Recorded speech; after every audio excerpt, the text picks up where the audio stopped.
अज़ीज़ दोस्तों, अस्सलाम वालेकुम, नमस्ते, सत श्री अकाल, गुड आफ्टरनून। प्रोग्राम आरिफ की भाषा में आप सबका स्वागत है। आज के प्रोग्राम में काफ़ी छोटे छोटे बहुत सारे मुद्दे हैं। APC all parties conference in Pakistan जो हुई थी, उसमें नवाज़ शरीफ लंदन से उन्होंने टेलीफोन के ज़रिए ख़िताब किया था। एक ज़माना था कि जब अल्ताफ़ हुसैन लंदन से ख़िताब करते थे तो नवाज़ शरीफ प्राइम मिनिस्टर होते थे तो ये कहते थे लंदन से क्यों ख़िताब कर रहे हो।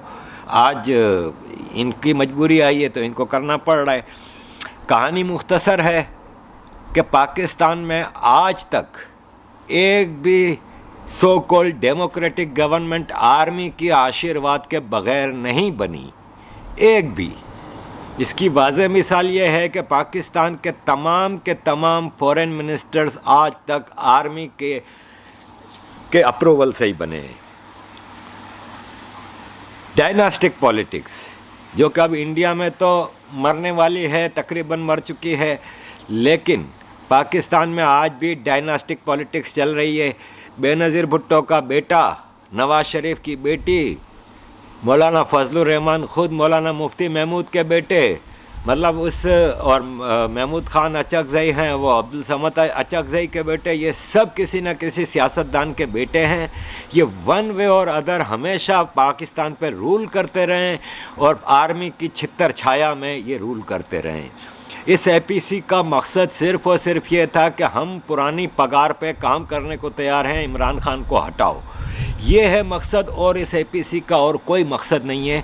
इसमें इतने मजाक हुए हैं इस एपीसी में कि मैं आपको बता नहीं सकता। मौलाना फजलुर रहमान स्पीच कर रहे थे जब, तो उनको गलत स्पीच पकड़ा दी गई थी जिसमें उन्होंने पीपल्स पार्टी को थोड़ा दिया, तो ड्यूरिंग द स्पीच उनको रोका गया और उनसे स्पीच बदलवाई गई। ये तो इनका हाल है। आप ज़रा देखिए, आगे बढ़ते हैं फिर। क्या इमरान खान की नजर में आसिफ अली जरदारी नवाज शरीफ से कमजोर है? मुझे नहीं मालूम था कि पीपल्स पार्टी जो है वो इतनी बेसहारा और यतीम हो चुकी है। मौलाना साहब ये मत पढ़े, आपका ये नहीं, ये है नया, ये मुझे दे दीजिए बस, ये नया है।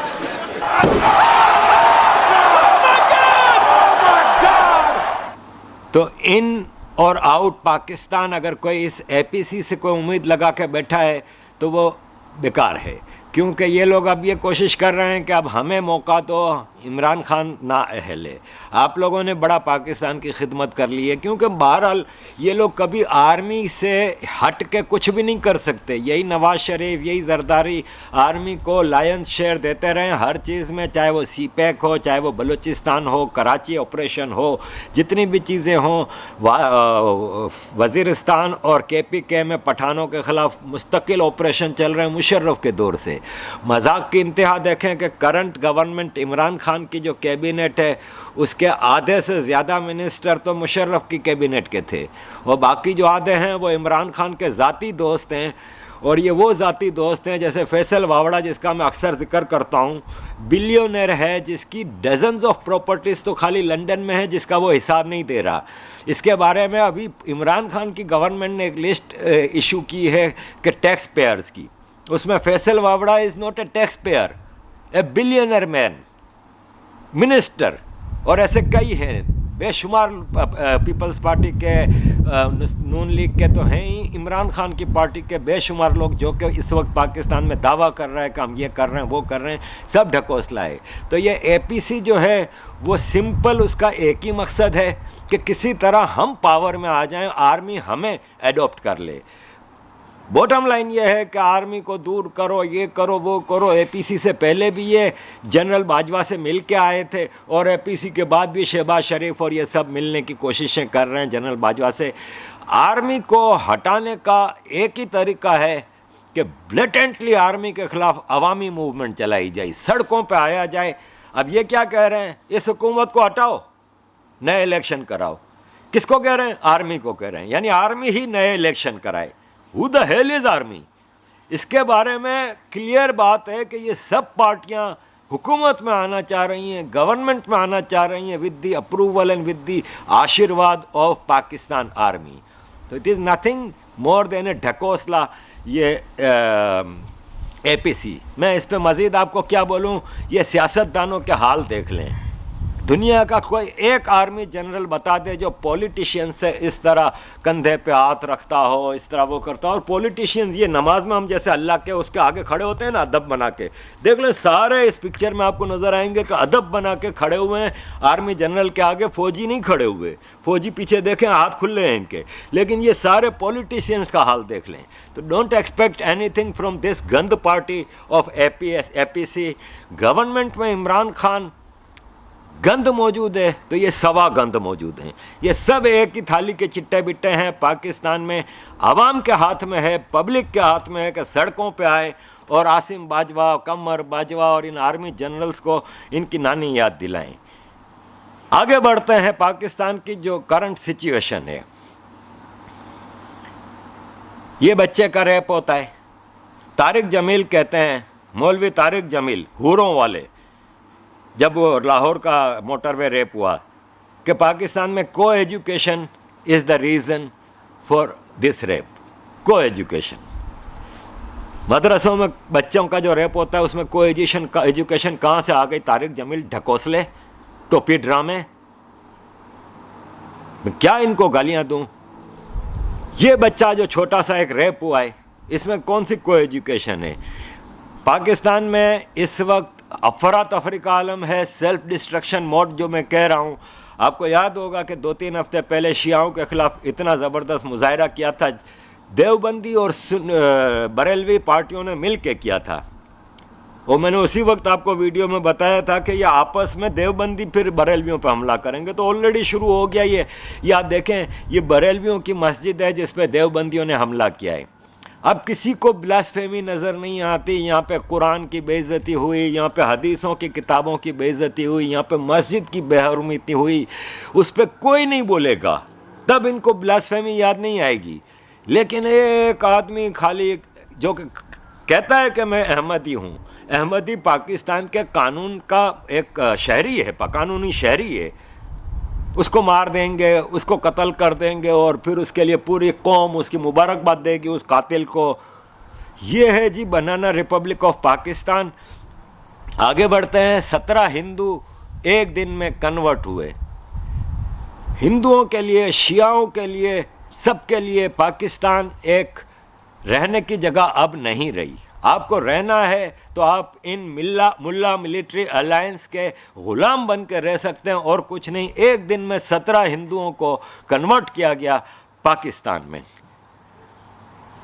APC के बारे में आपको एक और चीज़ बता दूं कि APC के बाद हुकूमत के, गवर्नमेंट के जो मिनिस्टर्स हैं वो और इनके पेड मीडिया लगातार लगे हुए हैं। ये वो है, ये फैयाज चौहान है मिनिस्टर, स्पोक्सपर्सन पंजाब गवर्नमेंट, पीछे बंदूक रख के धमकियां दे रहे। दुनिया का मुझे कोई एक मिनिस्टर दिखा दें जो अपनी कॉन्फ्रेंस में, प्रेस कॉन्फ्रेंस में पीछे बंदूक रख के बैठा हो, एक बता दें। It happens only in banana Republic. एक और वाकया हुआ है कि सिंध का मैं आपको कुछ बता दूं कि सिंध में 1971 में जुल्फ़िकार अली भुट्टो ने जब सिंध में पीपल्स पार्टी की हुकूमत शुरू की तो सिवाय मार्शल लॉ के 2 पीरियड के कंटिन्यूस पीपल्स पार्टी रूल करती आई है। इस वक्त सिंध में 2007 से अब तक कंटिन्यूस पीपल्स पार्टी की हुकूमत है। और सिंध रूरल हो या अर्बन हो, कराची हो, हैदराबाद हो, लाड़काना हो, कोई भी सिंध का शहर हो, तबाही है, बर्बादी है, कुछ भी नहीं है। ये बच्चा बेचारा रोता रहा कि मेरा मुर्गा गंदा पानी पीने से मर गया। बिलावल भुट्टो को गालियां दे रहा था ये बच्चा कि मेरा मुर्गा मर गया, तुमने क्या पानी दिया है हमें, तुमने हमें ज़िंदगी में क्या सहूलियत दी हैं, ये वो। ड्रामा करने के लिए रेंजर्स, पुलिस, फौज का हाजिर सर्विस रेंजर्स ऑफिसर जाता है, उस बच्चे को थोड़े गिफ्ट देता है और पब्लिसिटी का इंस्टेंट देखें। यार तुम्हारा फौजियों ये काम नहीं है, ये काम नहीं है। ये हो रहा है सिंध में। ये आप देखें, ये एक जर्नलिस्ट है मेला, बदबूदार जर्नलिस्ट, लेकिन ये वाली बात इसने देखें किस तरह सच बोल दिया है। लालू खेत जहां ये हमारे बाजार की तरह कोई बड़े बड़े स्टोर ज्यादा तादाद में नहीं है तो सही, 94 अरब रुपए। लालू खेत से जो टैक्स जमा होता है वो लाहौर शहर के मजमूई टैक्स से ज्यादा है, 94 अरब रुपए। ये कहता है कि कराची की एक मार्केट का टैक्स पूरे लाहौर सिटी के टैक्स से ज़्यादा है, बहुत ज़्यादा है। कराची की इलेक्ट्रॉनिक्स मार्केट सदर, लियाकताबाद सुपर मार्केट या कोई भी मार्केट उठा के देख लें, पूरे पंजाब से ज़्यादा टैक्स एक मार्केट देती है कराची की। और रिटर्न में कराची को क्या मिलता है? लाहौर, जिसको हम पाल रहे हैं कराची वाले, लाहौर में मेट्रो बस भी है, मेट्रो ऑरेंज लाइन ट्रेन भी है, बेस्ट इंफ्रास्ट्रक्चर है, सब कुछ है। और कराची में टूटी फूटी बसें, उसकी छतों पे लोग सफ़र करते हैं, स्कूल के बच्चे किस तरह स्कूल जाते हैं। ये कराची जैसे कॉस्मोपॉलिटन जो पूरे पाकिस्तान को पाल रहा है, ये भिखारियों को, पूरे पाकिस्तान को कराची पाल रहा है। In return Karachi gets nothing. This is alarming, this is alarming. Sindh के लोगों को उठना होगा, क्योंकि कराची इज सिंध। कराची सिंध का कैपिटल है, कराची सिंध का इंटीग्रल पार्ट है। सिंध के तमाम लोगों को, चाहे वो सिंधी हैं, बलोच हैं, पख्तून हैं, मुहाजिर हैं, कोई भी हैं, इस पंजाबी आर्मी की हेजमनी से निकालना होगा सिंध को। कराची का 60% एरिया कंटोनमेंट के पास क्यों है? ये पाकिस्तान डेमोक्रेटिक कंट्री कहलाता है? शर्म आनी चाहिए इसको डेमोक्रेटिक कहलाने वाले। कराची में कुछ भी नहीं है। इन्होंने अभी पेशावर में मेट्रो बनाई, जो कि दुनिया की महंगी तरीन मेट्रो है, मेट्रो बस। उस बस का यह हाल है कि 2-3 बसों में आग लग गई, 2-3 बसें खड्डे में गिर गईं, एक बस का पुल टूट गया। बसों की हालत खराब है, अब मेट्रो बंद पड़ी है। और सब्सिडी पेशावर मेट्रो को गवर्नमेंट, इमरान खान की गवर्नमेंट, जो कि KPK में 8वां साल है उनका हुकूमत का। इमरान खान 2013 से KPK में रूल कर रहा है, 2012-2013 से। और वहाँ पे दुनिया की महंगी तरीन मेट्रो बनाई है, मेट्रो बस, जो कि अभी इसने शुरू की है, 2 महीने पहले बंद पड़ी है। ये तो इनका हाल है, करप्शन एवरीवेयर।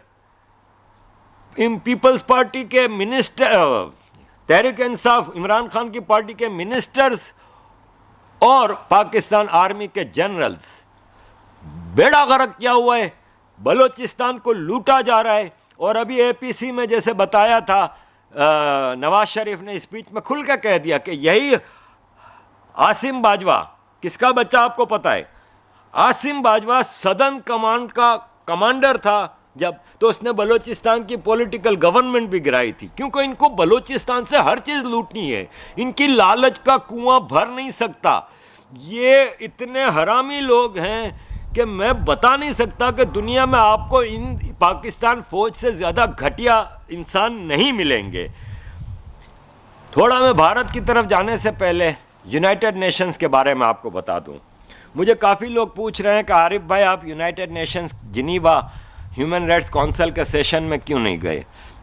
तो देखें, इस वक्त जो यूरोप की हालत है और जो हालात चल रहे हैं कोरोना के हवाले से और क्वारंटीन और इन चीज़ों के हवाले से, तो इस वक्त जिनीवा में जाना बेकार है। जिनीवा में इस वक्त सिर्फ वही लोग जा रहे हैं जिनको अपना सेल्फ प्रोजेक्ट करना है और जिनको अपनी दुकान चलानी है, वो लोग जाके वहाँ पे मक्खियाँ मार रहे हैं। वरना जिनीवा में इस वक्त खाली हुकूमतें, जैसे भारत की सरकार ने अभी बलूचिस्तान पे एक छोटी सी वो की स्पीच और पाकिस्तान को लताड़ा है, और ये 2-3 बार भारत कर चुका है इस सेशन के दौरान, क्योंकि सेशन का दूसरा हफ्ता चल रहा है।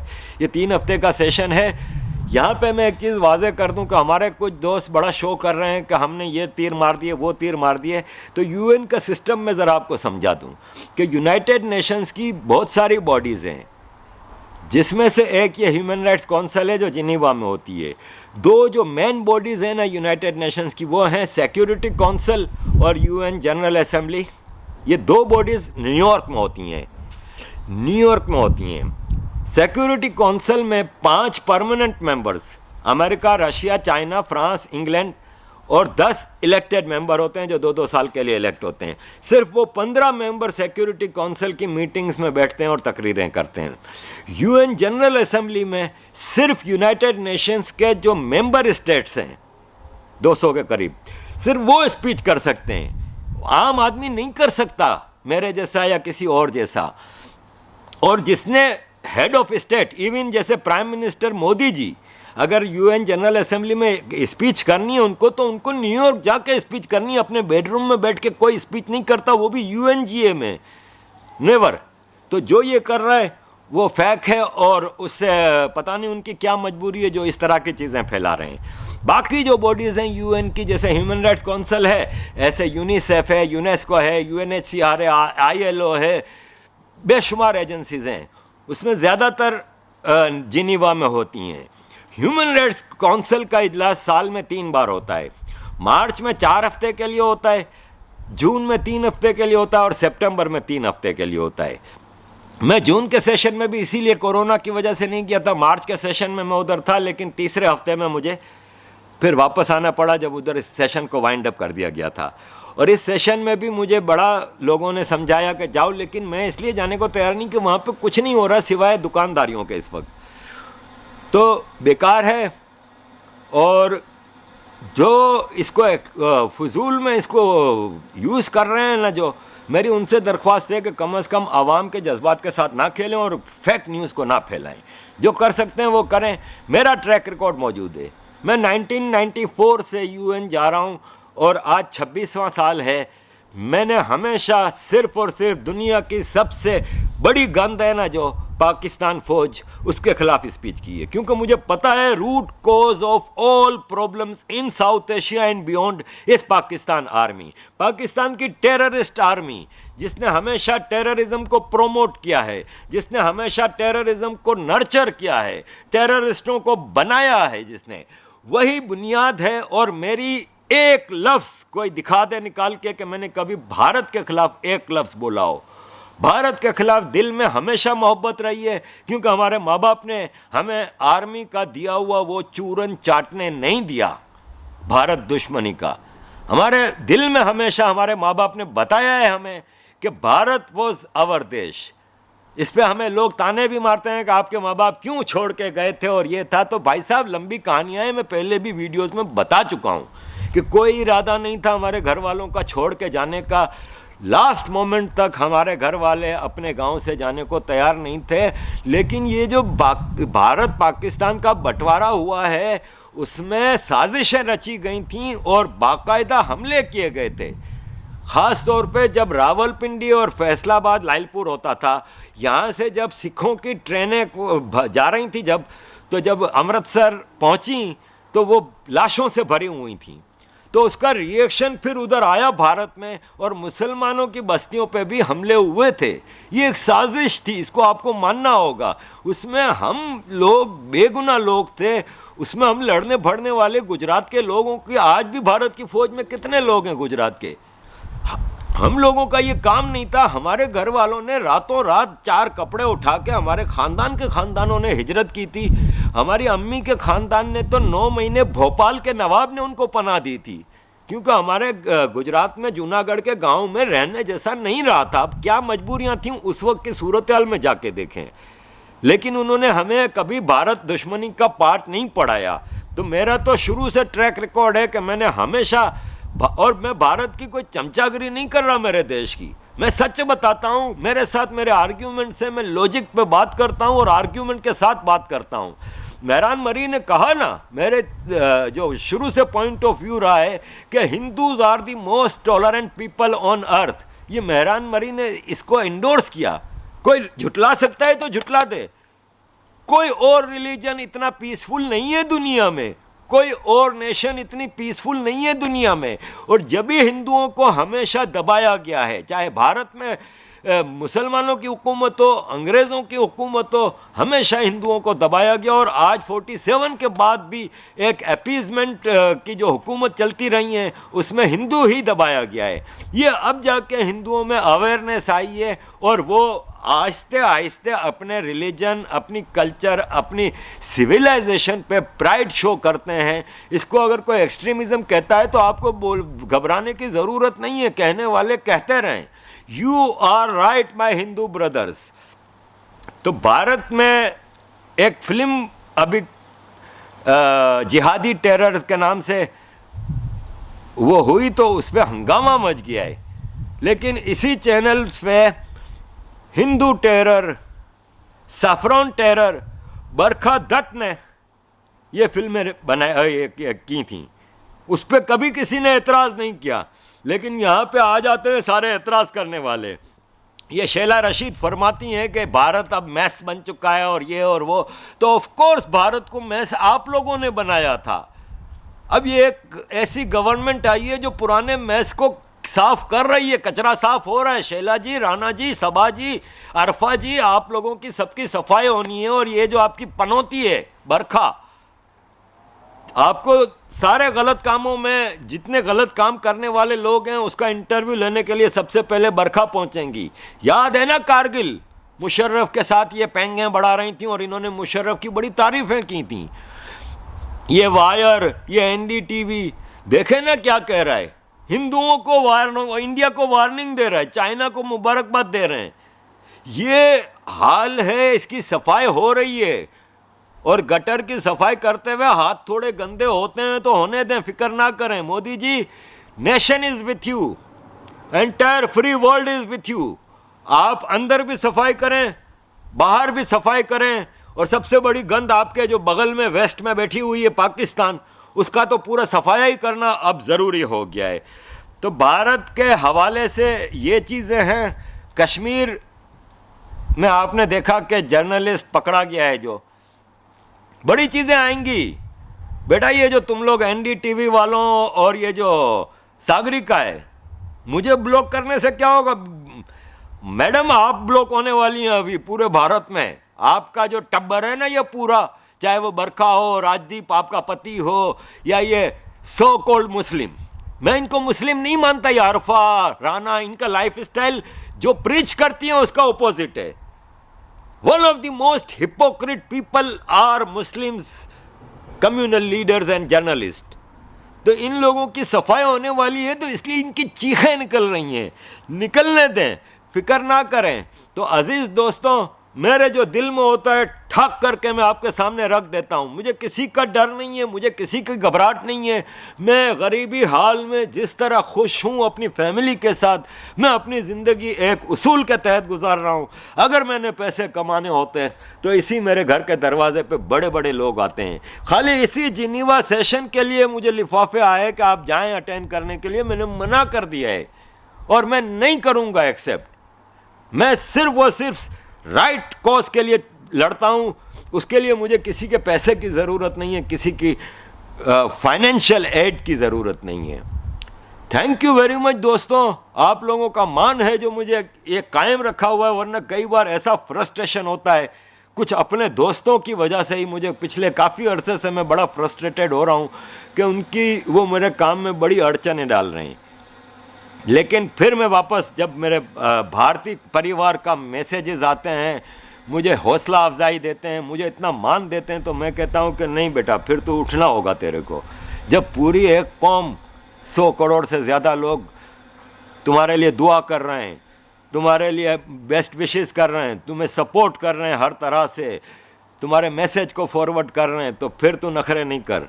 फिर मेरे अंदर एक हौसला आता है, फिर मैं वापस उठ के आगे बढ़ता हूँ। इंटरव्यूज़ के हवाले से भी पुष्पेंद्रा जी, तारिक फत्ता जी, सुशील पंडित जी और बड़े बड़े लोगों के मैं इंटरव्यू करता रहा, जिसके 8-8 लाख भी व्यू हुए हैं। लोग कह रहे हैं कि यार अब तुम हर आदमी का तो इंटरव्यू नहीं करो, तो भाई थोड़ा वैरायटी होनी चाहिए। और सबसे बड़ी बात यह है कि जो मुझ जैसा आम आदमी अच्छा बोलता है, खुल के बोलता है, मैं उसका इंटरव्यू करता हूँ। मैं उसका ये नहीं देखता कि वो कितना बड़ा नाम है और क्या है। तो मेरी कोशिश होती है कि आपके पास डिफरेंट पॉइंट्स ऑफ व्यू ले आऊँ। मैंने कल इंटरव्यू किया है सना साहिबा का। सना साहिबा एक प्राउड भारतीय शहरी हैं जो कि ताइवान में रहती हैं। उन्होंने बड़ी आई ओपनिंग चीज़ें हमें बताई हैं, क्योंकि ताइवान के हवाले से हम इंडियन पाकिस्तानियों की इन्फॉर्मेशन बहुत कम है।